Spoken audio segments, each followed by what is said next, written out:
بسم الله الرحمن الرحیم. بیګا د شپې د 12 بجو نه پس صحت کارت چې کوم و هغه بند شو. نو زه تاسو ته باره کې یو خپل راکور واقع کوم. په دې روجه کې یو څو ورځې مخکې ما د پلار رنګ وکړو چې راځئ نو دا د سامان راواخلم. خیر شه یاره پلان کې اپریشن دی. خیر و منډه منډه رالم او بس هسپتال ته لړو. جماعتي سامان ما نه موړو. چرغولی کې سټي هسپتال دی، هغې کې اپریشن یې ورته بیمار و. ټیک شو. خو برحال چې زه هلته لړم نو تپوس مې کوم یاره په دې باندې څه حساب دی پیسو میسو. لکه کور والا ټول ښه لکه سور کې ووایه نو ما ته چې دا خو په صحت کارت کېږي. ځکه چې زه ته خپل ځانې صورتحال ویم نو نن سبا هر کور داسې صورتحال دی چې لکه پیسې میسې ډېر زیات مسلې دی. موږ ته لږ خپل نور څه شته نو لکه پیسو نن سبا مسلې زیاتې چلېږي که نه.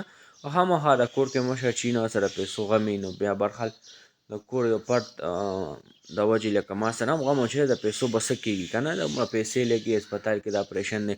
خو برحال چې زه هسپتال ته لړم نو دوی ما ته چې دا خو په صحت کارت باندې کېږي. نو الله ګواه دی چې لکه بس ډېر زیات خوشحاله شوم. او کور والا به اړو سکان نو ما اړه کې ویم زمونږ نه کور والا به دومره ټینشن کې وو. خو چېرې دا پیسې زمونږ د صحت کارت نه علاوه په لکه داسې مونږ کیش ورکولی، دوایي هر څه په صحتناک کارت نه کټ کېدو. بل دا چې پارمبې په کار ماشومانو له ما له خپل بچو هم نه دي جوړ کړي. ټیک شو. او هر کس له دا داسې پیسې سکیم په کار چې لکه کور کې کم از کم هسه دومره پیسې پرتي الله دې نه کړي څه بیماري پرې راشي نو چې هغه سره هم از کم په کور کې پیسې پرتي چې خپل ماشومان کوروالی له علاج وکړي. نو لا اوسه پورې ما ځان سره داسې څه سیوینګ نه و ساتلی ځکه زما له ډاډه و صحت حساب کارت شته. نو یقین وکړه چې پرونه داسې والله ټینشن کې یم چې دا به څه کوو. یاره دا الله دې نه کړي څه بیماري دی الله پاک راولي نه. موږ دوکانداران خو چې څومره پیسې راځي بس هغه خو کاروبار کې انویسټ کوو لکه دا سیوینګ موږ نه کوو. نو لکه هغه صحت کارت ختم شو بیا هغه ټینشن شروع شو الله دې بیماری راولي نه. الحمدلله موږ خو بیا هم حالات سم دي. بیماری د غټ الله پاک نه ولي اپورټ کولی شو خو د غریب سړي دپاره ډېر زیات ګرانه ده. چې کم سړی یقین وکړو لکه هغه اوړه مغستی شي یو سړی 700 روپۍ دیاړي واخلي او هغه چې څلور ورځې جمع کړي نو 7/4 شو بیا هم اوړه تقریبا په 3100-3200 روپۍ دي نو پکې اوړه نشي اخیستی. بل دا زموږ په کلي کې که مزدوران دي چې راځم د روژه ماتي نه نو روژه ماتي ټایم کې دوکان نه دلته ولاړې تپوس ته اکثر وکړم څنګه چې لکه ما نو یاره کارونه چټیانې دي کارونه نشته. نو اول خو مزدوري شته نه زموږ خپل اوورال کاروبارونه ډېر زیات ټپ دي. په دې ورځ په نننۍ ورځ لکه د اختر نه یو ورځ مخکې ما سره مکمل سټاک ختم شوی د موبایلو. ډېر زیات موبایل لکه خرڅې شوي وي او اوس چې دا موجوده صورتحال د سره سیل شته نه. نو مقصد د خبره دا چې کارونه ډېر زیات خراب دي. غریب خلک ډېر زیات تنګ دي.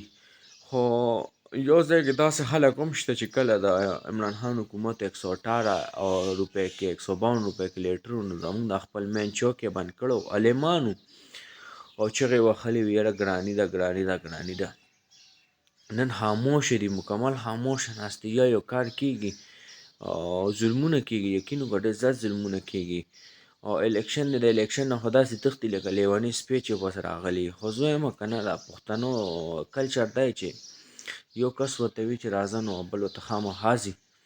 نو ډېر شرم پکار دی ټولو خاص کر جی وي آی والا ته په نوم یې په چا څه کار نشته نه هغه نه خبر هم نه دي د ځان نه هم خبر نه دي نه په دین خبر دی نه په دنیا خبر دی که نور پارټو والې. خو خاص کر د جی وي آی وال ته دا ګیرې پرېښي. یقین وکړئ ملګري چې کوم سړی تاسو جی وي آی والا نښلي که نه اکثره خو خپل تصویر لګولی په پروفایل نه خو تا بیکګراوند چیک که دا ګیري یې خو ښکلی میچی ورکسي سبق یې ویلي ښه دین او دنیا نه خبري او تا سره په فیسبوک انښتي که نه نو ډېر افسوس راځي چې نن هغه په 282-85 روپۍ ته تیل ورسېدو. هغه نن دا نه وي چې ګراني ده اوړه دومره ګران شو هغه نه وي دا ګراني ده.